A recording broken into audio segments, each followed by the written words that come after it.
Hello again and welcome to Boothy's AFL Fantasy Dream Team podcast. We're now looking at the Brisbane Lions. In season 2017, you can't go past Tom Rockliff. Although he only played 17 matches last year, he averaged 30 disposals, kicked 15 goals, and although he's priced at 704 as a mid, he has averaged well over 130 before and is definitely good to be a captain in one of your teams or your only team.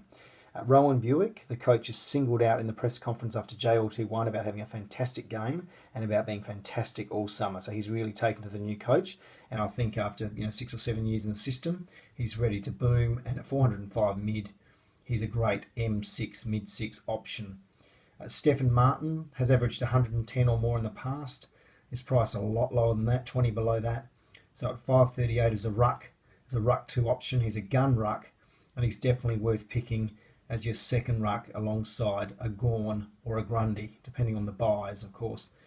Lewis Taylor, very underpriced at 356 forward.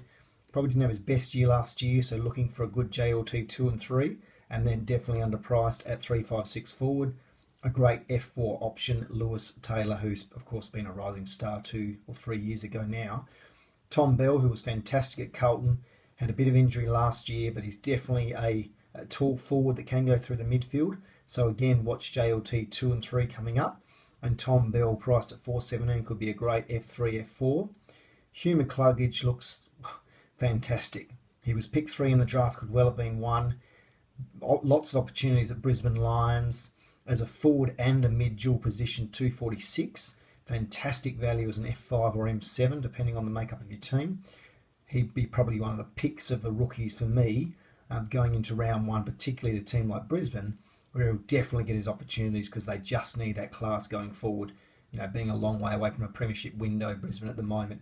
Ryan Lester, probably wouldn't pick him, although he was captain in JLT1. The coach loves him. He kicks, a goal quite often in his games. Played 19 matches last year, and maybe if he gets more midfield opportunities and does kick goals, he might be great value at 317. So again, watch JL2 2 and 3.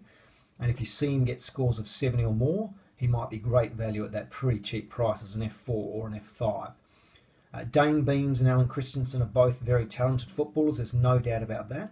Christensen did very well at Geelong to get average well over 80 in the past, and Dane Beams over 100 at Collingwood. But Beams has hardly played much football in the last 2 years. He's still running laps, I understand, missed JLT1. Very nervous about picking him for round 1. I wouldn't. An upgrade target down the track, but at 519 he is cheap and tempting, but missed so much football, so it's a massive risk. But if you did pick him, he'd be an M5. And Christensen, as I said, has had shoulder issues last year, has had a setback in this pre-season. Again, I wouldn't be picking him in round 1. Could be an upgrade target if he looks good early on. That's my advice, not to pick him for round 1. So overall, there are 7 Brisbane players you could pick. You wouldn't pick all of them, of course, but the ones in yellow there are the ones to go for if you're interested in Brisbane players. But definitely, in my opinion, Rockliff, Martin and McCluggage would be the top 3 that I would consider picking. Please subscribe to my channel, Boothy's AFL Dream Team channel, and like me, and that would be fantastic. And I'll be back tomorrow with another team in my Dream Team Fantasy for 2017. Thanks again, and bye for now.